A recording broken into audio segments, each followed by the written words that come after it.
From VTV Channel 6 Studios in downtown Vernal, this is Local Point with your host, Chris Piner. Hello there, everyone. Welcome to Local Point, sponsored by Ashley Regional Medical Center. I'm David Galen for Chris Piner today. Now, if you're looking to get a head start through preschool in your child's education, today's show may have the answer for you. After all, Head Start is in the name, and you can't beat the price. It's free. Ashley Valley Head Start has been in the Vernal area since the early 1990s, and joining me in the studio today are two family advocates from Head Start, Naomi Hyde and Carol Ann Jablonski. Welcome. Thank you for coming in. Now, when you talk about preschools and free, any of us that have kids about that age are going to get a little excited. So, is it exactly free? How is the Ashley Valley Head Start funded? It's funded through a federal grant program. So the government gives a grant to Ashley Valley to be able to allow for these kids to come to preschool. Mm-hmm. We're actually involved with RUCD, which covers 9 counties in Utah. And so we're a center in Ashley Valley, but we're involved with RUCD, which covers 9 counties. Okay, 9 counties worth of kids. Mm-hmm. That's a lot of kids. How do you decide who gets to and doesn't get to? Is there some sort of salary cap? Yeah, they have to fall in the poverty guideline levels. Okay, so and we do serve 10% over income too. Okay, so there's a range that if you make a certain amount of money that your kids would be eligible then to go to Ashley Valley Head Start, and period of times that they could be there. Is it year-round? We actually operate from September to May. September to May. That leaves, I guess, the summer months then that are nice and open for the kids to run free. Right. Is it an all-day long service? We actually have 3 programs right now, 2 half-day programs and 1 extended day program, which goes 6 hours a day.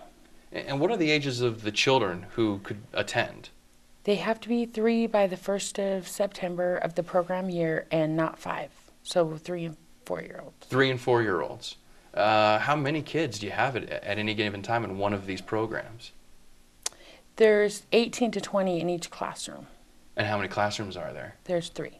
Okay, so well, we only have 3 classes. There's only 2 classrooms, and 1 goes all day, and 2 are split. A manageable size, though.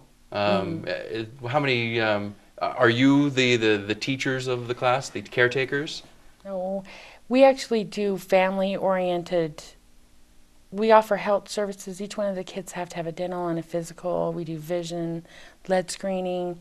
We do home visits with the families, help them set goals and stuff like that. So that's what we do. So it's a lot more than just dropping your kids off and having them taken care of while you go to work. But this is a whole family program to help the family out. Right. And Naomi, what's your job there? I'm also a family advocate, so I do the same things that she mentioned. And there must be some reward that isn't necessarily monetary that comes from a job like this. Right. Well, when you help families set goals and stuff like that, and they actually reach them, then that's rewarding to see them buy a house or get out of debt or get their GED or. And the time that goes into being able to be a part of this, I understand that we're not. You've got to be pretty full up if you're dealing with 9 counties and the number of children that probably fit within that. Again, that salary limit there. How many of the kids do you think you're actually able to help compared to how many are out there? Well, in the 9 counties, I think they serve 300 and something. I don't. Wow. In the different counties, we have 56 slots in Ashley Valley, in Naples. So in the 9 counties they serve, but no, probably not all the kids that fit within there. Definitely. 56 slots. I mean, I imagine, is that difficult to fill, or does it fill up pretty quick? it depends on the year and what's going on in the economy out here for our area. For other areas, it depends on their economy too. Yeah, I imagine as times like they may be now start to go down a little bit, you have more eligibility and people who are looking for a little assistance in that area. Mm-hmm. Definitely. Well, when we come back after this message from Ashley Regional Medical Center, you're going to hear how you can give your child a head start. We'll be right back. If this were a lump in your breast, it could be cancer. and you wouldn't be able to feel it from inside or out. But there's a new technology that can see cancerous lumps at their earliest, most curable stages. It's technology that's helping save women's lives. It's called digital mammography. It can find a tumor years before you can feel it. Call Ashley Regional Medical Center to learn more and to schedule your appointment. From VTV Channel 6 Studios in downtown Vernal, this is Local Point with your host, Chris Piner. Welcome back, everyone. We're talking today about Ashley Valley Head Start, which helps preschool-age children and their families. Now we're going to talk about how people watching can enroll their children and more about how Head Start helps families as a whole. Carol Ann and Naomi, thank you for being here with us. Now, I've got two sons, and they're really close to preschool age, and we've been thinking a lot about, where can we go, what can we do. We may not necessarily fit within the guidelines to be eligible for this, but like we talked about a little bit earlier, there's a lot of kids out there, and as the economy continues to go down, more people are going to be eligible to have their children in Head Start. Where do we stand right now for enrollment?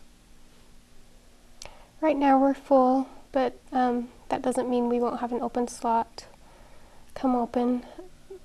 It ends in May, but then we start enrolling now for next year. There is starting to already be a waiting list for next year. So. Okay, so again, and we go until May, so coming next September is what we're looking at. If somebody's interested in having their child in for next September, yes, there's a waiting list that has started. Does that mean it's already full for next year? No, it just means we're starting to fill up slots for next year. So if I'm a parent who's interested in possibly getting my child in, what are the steps? What do I need to do? You can come in and fill out an application, and then there's some like income verification and stuff that we need to go with that in order to complete the application and send it in, and then you just wait till.